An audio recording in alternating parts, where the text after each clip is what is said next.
Bueno, muchísimas gracias, gracias por la invitación, felicitaciones por este cumpleaños, estos 10 años, y la verdad que para mí además es un honor poder compartir este panel con Alfredo.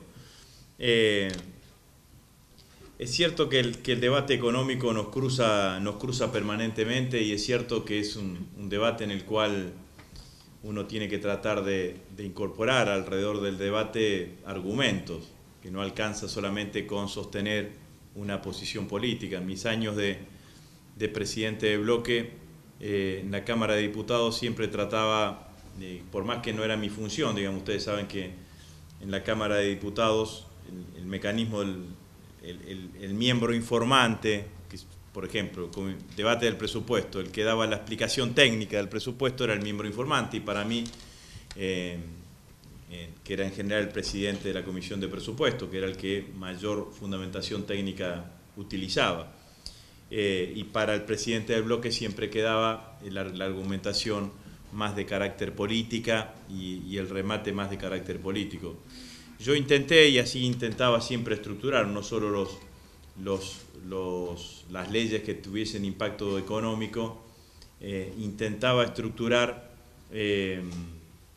mis discursos con una parte de argumentación. Siempre entendí que esa argumentación era no solamente valiosa a la hora de pararte en un debate en la Cámara de Diputados, sino que siempre terminaba siendo valiosa para la mayor cantidad de compañeros, y sobre todo los compañeros militantes y los que nosotros, así como Alfredo recién explicaba, una cantidad de debilidades cuando se habla de la conformación de la opinión pública o de los ejes comunes.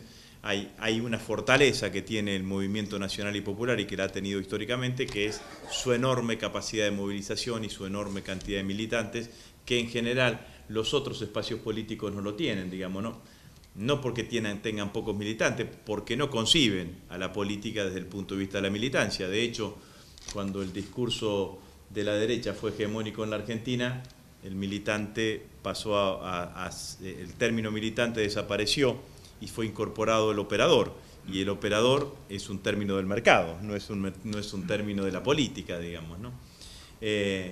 Pero ciertamente, cuando a la hora de entrar en el debate de las cuestiones económicas, uno siempre tiene que entender que el lugar en donde se tiene que ubicar es el lugar políticamente incorrecto, o el lugar ideológicamente correcto, digamos, ¿no? Yo digo a veces que la derecha tiene distintas estrategias para con nosotros, digamos, ¿no? A veces la descalificación, a veces la estigmatización de determinadas cuestiones, el enfrentamiento, y después tiene una que es la más peligrosa a mi criterio, que es la tentación de ser políticamente correcto. Cuando vos intentás ser políticamente correcto, o sea, ubicarte dentro de la cancha que ellos describen y que ellos arman, entonces ahí empezás a perder el rumbo de ese lugar, digamos, ¿no? Para nosotros, desde el campo nacional y popular, sobre todo en materia económica, siempre estamos en el lugar de la interpelación del eje del discurso, o del discurso mediático en la conformación que se quiera, más común o más fuerte. Siempre uno tiene que quebrar esa situación. A mí, con diputados de la oposición, que yo tenía buen diálogo de respeto, digamos, ¿no? En ese sentido, cuando nosotros planteábamos el debate allá en el 2009, 2010, en ese verano 2009-2010, que fue la creación primero del Fondo del Bicentenario, después del desendeudamiento, primero del Fondo de Desendeudamiento, después del Bicentenario, donde empezamos a pagar deuda con reservas. El planteo, que no lo llegaban a hacer, o no lo llegaron a verbalizar claramente, pero era, sigamos endeudándonos. Pues si todos los países del mundo lo que hacen es tomar deuda para pagar deuda, digamos, ¿no? Entonces en este escenario es así. Pero la verdad es que no nos tendría que resultar extraña la situación. Durante los 90 esta sociedad que creció o funcionó, transcurrieron los 90 con el paradigma de que el salario era causante de la inflación en la Argentina, ¿no? Se había instalado que en realidad vos no podías tener aumentos salariales porque el salario era la causante de la inflación en la Argentina, digamos, ¿no? Y ese paradigma nosotros lo destruimos o lo pusimos en jaque claramente durante todos estos años y durante todos estos 11 años, ¿no? Como también había desaparecido el paradigma del mercado interno como igualador de las posibilidades sociales del país. El mercado interno era una frase que era un concepto que estaba absolutamente devaluado durante la década del 90. Había más cosas muchísimo más perversas, digamos, ¿no? Cuando un pequeño empresario se fundía, no era por culpa de la economía, era por culpa de su incapacidad, digamos, ¿no? Era por culpa de su ineficiencia, porque tenía métodos obsolescentes y que en realidad casi que tenía que pedir perdón por haberse fundido, digamos, ¿no? No había ninguna condición macroeconómica que hacía que el tipo no podía tener ningún tipo de viabilidad. Por eso yo digo que previo a todos los debates, el eje del debate más trascendente es sobre qué paradigmas culturales se conforma la sociedad, o qué paradigmas culturales son los más fuertes a la hora de que una sociedad se estructure, digamos, ¿no? Y yo veo que en estos días, no digo en estos días, en estos meses, digamos, ¿no? Desde inclusive con una tarea de desgaste permanente, pero quizás con mayor intensidad o con momentos de más intensidad, ese es el cuestionamiento que fundamentalmente se nos viene haciendo durante estos días y estos meses, digamos, ¿no? O sea que a 10 años del cumplimiento del cumpleaños de la cátedra Arturo Jauretche, ciertamente la necesidad de participar del debate cultural o de generar con fortaleza y sostener el debate cultural, me parece que es de lo más trascendente, porque en realidad lo que está en jaque termina siendo esto, ¿no? Porque la derecha también tiene otras facilidades, digamos, ¿no? Así como por ahí hace críptico el lenguaje, como se decían recién, como en la cuestión económica. Lo grave no es que el lenguaje económico sea críptico, digamos, no para el conjunto de la sociedad, sino que es críptico para muchísimos dirigentes políticos, digamos, ¿no? Por eso Néstor siempre decía, si querés ser presidente tenés que saber de economía. Cristina cuenta la anécdota, digamos, ¿no? Una discusión que tiene con Cavallo que lo lleva a fortalecerse después, como Cavallo te tira 20 argumentos en ese momento, digamos, ¿no? O técnicos, te lo lleva a fortalecerse después desde un lugar, pero ciertamente que eso es lo que me parece que hoy tenemos en cuestión en la Argentina. Decía esta cosa de la derecha nunca termina de formular el planteo, salvo en algunas expresiones más extremas, digamos, ¿no? Como, yo por ponerle el nombre y apellido, como Esper, digamos, ¿no? Pero la derecha siempre se queda a mitad de camino, digamos, ¿no? Entonces te dice, bueno, hay que bajar la inflación, y después te dice hay que bajar el gasto, después no te explica cómo se hace para bajar el gasto, digamos, ¿no? Entonces ahí es el lugar en donde nosotros tenemos que tratar de llevar el debate, digamos, ¿no? Porque si presuponemos que el problema de la inflación es el problema del gasto, bueno, entonces tenés que explicarme cómo hay que hacer para bajar el gasto, porque para bajar el gasto hay que bajar inversiones y hay que bajar salarios, jubilaciones y pensiones. Es la única forma que existe en cualquier lugar del mundo, pero nosotros nos quedamos ahí, digamos, ¿no? Es cierto que ahora estamos en una mejor condición como para poder discutir claramente cuál es el fenómeno de la inflación en la Argentina. Yo el otro día lo escuchaba a Gaby en la Bolsa de Comercio, que planteó claramente el ajuste por inflación de los balances, digamos, ¿no? El ajuste por inflación de los balances de las empresas, que significa pagar menos ganancias.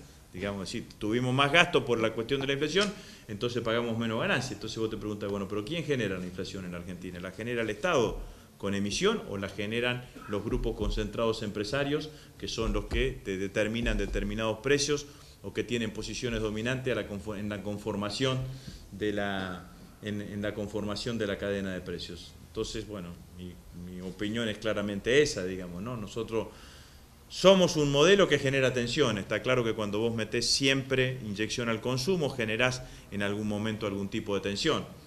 Néstor alguna vez me dijo, bueno, hay que elegir con qué tensión uno convive. Yo decidí con una no convivir, que es con la tensión de la desocupación. Entonces, por eso, por ahí tenés otro tipo de tensiones.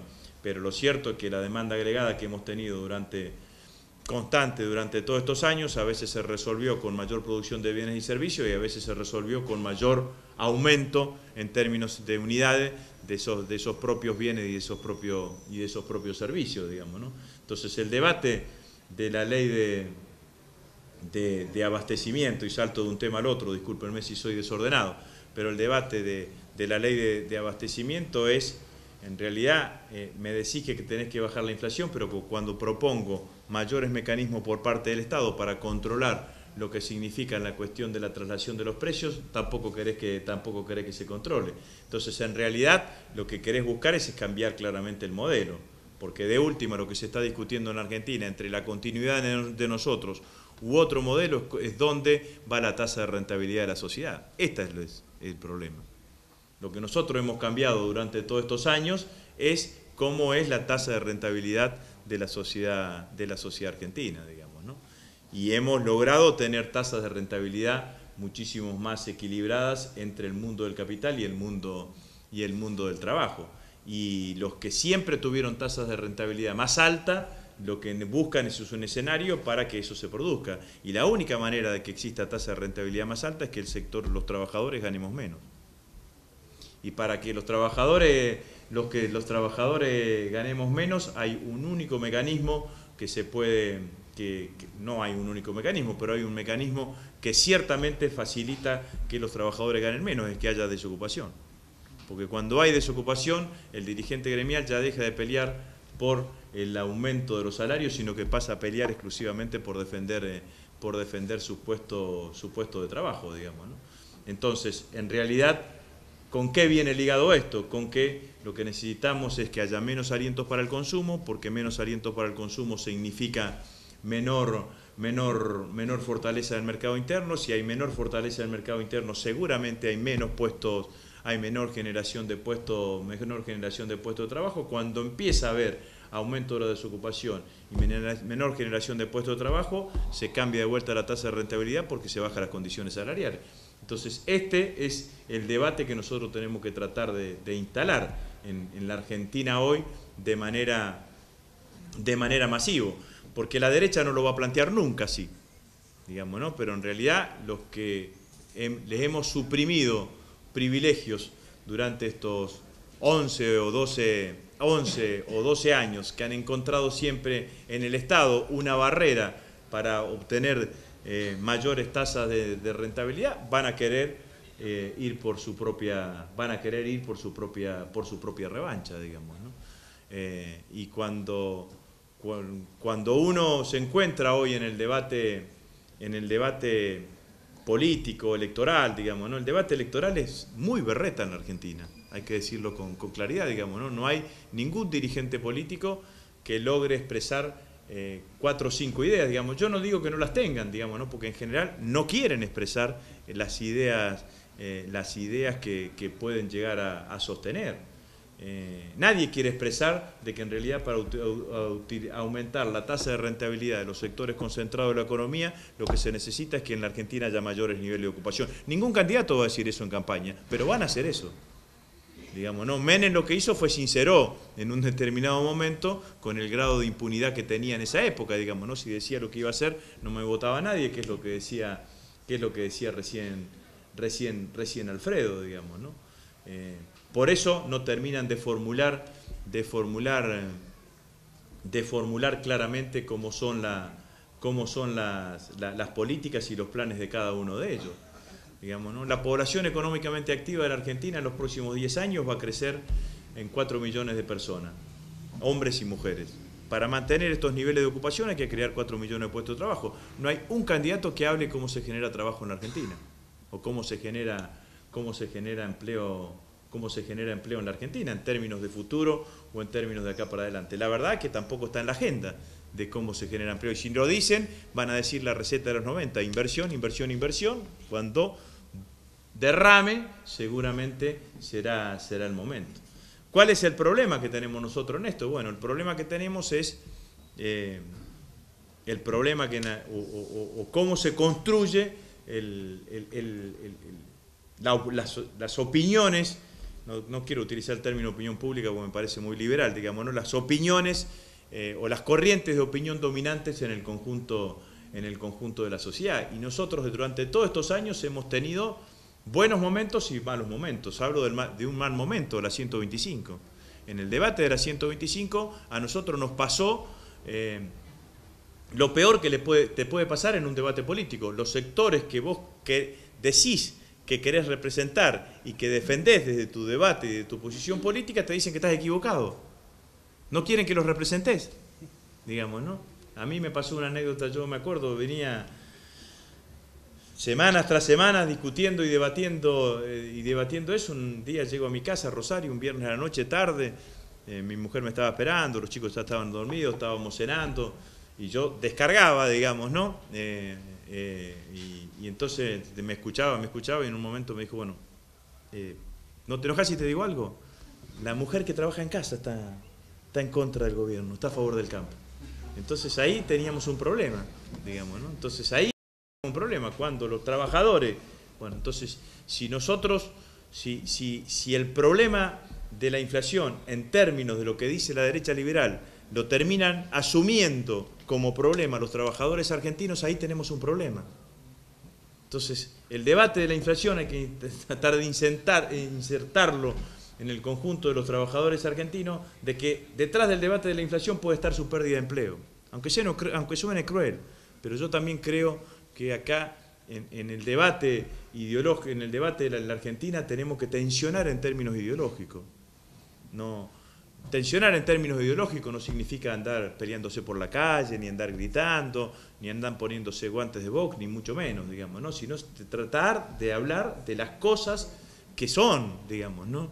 Y si una sociedad se mueve por distintas motivaciones, acá hay intereses, claro, que nosotros hemos ido cortando durante todos estos años. No solamente con las medidas, claramente, como por ejemplo la nacionalización de las AFJP u otras medidas que hemos ido tomando, sino con el modelo que hemos ido construyendo.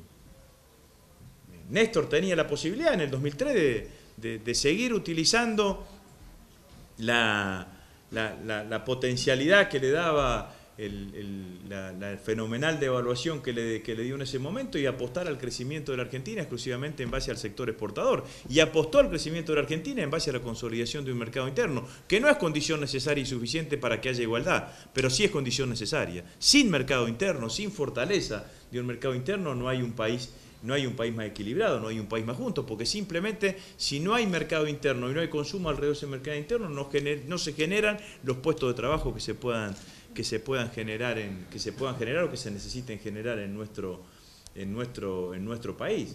Pero la verdad es que si uno tendría que trabajar en términos políticos, no solamente en términos económicos, digamos, ¿no? Es tratar de que todos aquellos que directa o indirectamente fueron afectados en términos positivos por las políticas públicas que se implementaron en todos estos años, que en algún momento tengan un punto de clic en su cabeza, por decirlo de alguna manera, y que entiendan de que la política puede cambiar o no, digamos, y que eso puede generar o no modificaciones en su vida común o en su vida cotidiana. Este es el desafío, en todo caso, de llevarle a la economía, la economía a la casa de cada uno. Este país pasó a tener 6-7% de desocupación en 10 años, de tener el 26% de desocupación. De pibes con 18, 19 años que consiguen laburo a ese pibe que hacía 20 años atrás vio entrar a su casa, en su casa a su viejo diciéndole que había perdido el laburo. Y lo vio consumirse frente al televisor sin ninguna posibilidad de desarrollo y sin ninguna posibilidad de vida, ¿no? Pasamos de pibes piqueteando en el 2002, en el 2003, a pibes que teniendo un laburo en blanco, comprándose una moto, casándose, comprándose un auto y por ahí siendo beneficiario al procrear. Esto fue la Argentina durante todos estos años, ¿no? A veces algunos amigos, compañeros dicen, bueno, no alcanza con defender solamente la gestión. Yo entiendo que no alcanza con defenderla en términos de las 10 verdades del kirchnerismo, ¿no? La ley de medios, la asignación universal por hijo, porque eso parece que cuando las decimos ya se cambia de sintonía. Ahora hay que ponerle rostro humano a la gestión. Si nosotros no hicimos la ley de medios porque nos gustaba la ley de medios, digamos, hicimos la ley de medios porque pensamos que una sociedad integrada por Juan, Pedro, Raquel, María, Susana, iban a vivir mejor, digamos, ¿no? Implementamos este modelo pensando en eso, en cada uno de ellos. Y me parece que ahí está el desafío, digamos, ¿no? Se crearon 6 millones de puestos de trabajo. A esos argentinos que tuvieron posibilidad de tener su trabajo durante todo este tiempo. ¿Le cambiamos un cacho la vida o no le cambiamos la vida? A los adultos mayores que ahora se van, había el 50% de adultos mayores incluidos en el sistema de inclusión jubilatoria, en el sistema previsional en el 2003. Hoy va a haber el 100%. ¿Le cambiamos la vida o no le cambiamos la vida? Bueno, ahí dice una señora, yo digamos, ¿no? Y le cambiamos la vida a ella, seguramente a sus hijos, y una cantidad, o a las compañeras que cobran la asignación universal por hijo, o a los pibes que son primera generación de estudiantes universitarios que van a las universidades del conurbano, o a los 1000 científicos que volvieron a estudiar a la Argentina, digamos, ¿no? Ahora, me parece que es enorme todo lo que se hizo en base a tener un modelo económico que privilegiaba y que separó claramente desde un lugar y que está claramente siendo bombardeado en sus paradigmas como para tratar de destruirlo. Y de ponerlo en otro lugar para dar de entrada, digamos, ¿no? que las verdades terminen siendo, o las corrientes de opinión más dominantes terminen siendo las corrientes de opinión neoliberales. ¿Cuántos argentinos? Por eso yo digo que el debate es cultural. Los que resistimos las privatizaciones fuimos un sector de los empleados estatales y algunos militantes políticos. El conjunto de la sociedad argentina creyó el discurso dominante de que con las empresas privatizadas íbamos a tener mejores servicios y más baratos. Entonces el debate, y en esto es lo que estamos en estos meses, el debate es profundamente cultural. Y necesitamos que no nos pase lo que nos pasó en la 125, digamos, ¿no? Que los sectores a los cuales decimos representar y queremos defender no terminen mirando para otro costado. Entonces quizás ahí también hay una parte de todo esto que se decía al principio y que también decía Alfredo y que Andrés también explicaba como objetivo de la cátedra, digamos, ¿no? Nosotros necesitamos que 4 o 5 cosas, no son más, que 4 o 5 cosas lleguen a la mano o a la mesa o a los hogares de los argentinos. Así como Néstor un día dijo, bueno, pero era él, digamos, ¿no? Dijo, Clarín miente, y eso fue más importante que la ley de medios, digamos, ¿no? Porque eso fue lo que quedó y lo que se instaló con un cartelito, ¿no? Un cartelito dijo Clarín miente. Bueno, nosotros necesitamos 4 o 5 cosas, ¿no? Que el Estado es beneficioso, que la inflación la generan los empresarios, no la genera el Estado, que hay que cuidar, bueno, no sé, 4 o 5 cosas y que vienen por la tasa de rentabilidad, porque este es el debate. No hay otra opción, porque además los partidos políticos opositores no tienen otra opción, porque no existen como partidos políticos, son expresiones corporativas, expresiones de los poderes corporativos, no tienen militancia, no tienen congreso, no tienen grupos de opinión, no tienen formación, no tienen jóvenes, o muy pocos, que militan, digamos, ¿no? Entonces la única posibilidad que tienen es pararse en el mundo corporativo, digamos, ¿no? Por eso yo, después de estar pensándolo muchísimo tiempo, y de buscarle definiciones, llegué a una definición muchísimo más simple y mucho más convincente sobre lo que es la derecha en Argentina. La derecha es todo aquello que no sea kirchnerista, digamos, ¿no? Entonces me resulta mucho más cómodo de explicar, digamos, ¿no? Pero la verdad que la derecha en la Argentina tiene medios de comunicación, tiene dirigentes políticos, tiene partidos políticos, tiene dirigentes gremiales, tiene periodistas. Funciona todo en un mismo lugar, que generan condiciones y que te hacen creer a veces que son distintos, pero la verdad, después del 89 todos nos dimos cuenta, yo lo voté a Menem obviamente en el 89, digamos, ¿no? Todos nos dimos cuenta que ganasen Menem, Angelos o Alzogaray, el plan económico era exactamente el mismo. Y en el 99, De la Rúa, Duhalde y Cavallo firmaron un compromiso, ¿se acuerdan ustedes, no? Firmaron un compromiso de mantenimiento de la convertibilidad. Nobleza obliga, el que más cercano estaba de no ir a esa reunión era el propio Duhalde, que no quería plantearlo en esos términos, digamos, ¿no? Entonces, me parece que hoy el escenario, digamos, ¿no?, de debate político, de debate cultural, de debate económico, tiene muchísimo que ver con estas cosas, digamos, ¿no? En los 90, el mecanismo que hicieron con el tema de las empresas públicas fue notable, ¿no? Porque primero las describieron como corruptas, ¿no? ¿Se acuerdan? La patria contratista, digamos, ¿no? La descalificación de la patria contratista. Entonces, como eran corruptas, estaban desprestigiadas, eran ineficientes, bueno, muchos también las eran, y generaron las condiciones claramente de la privatización, digamos, ¿no? Y después la patria contratista se convirtió en la patria privatizadora, digamos, ¿no? Y terminaron siendo exactamente los mismos. Entonces, en eso la derecha tiene capacidad o experiencia en crear climas, y nosotros lo que tenemos que tratar de hacer es de quebrar esos climas, y para eso lo que tenemos es fundamentalmente la posibilidad de sostener un entramado social que hoy yo creo que está mucho más fuerte que en otras oportunidades, digamos, ¿no? Porque también cada modelo económico tiene un modelo de democracia.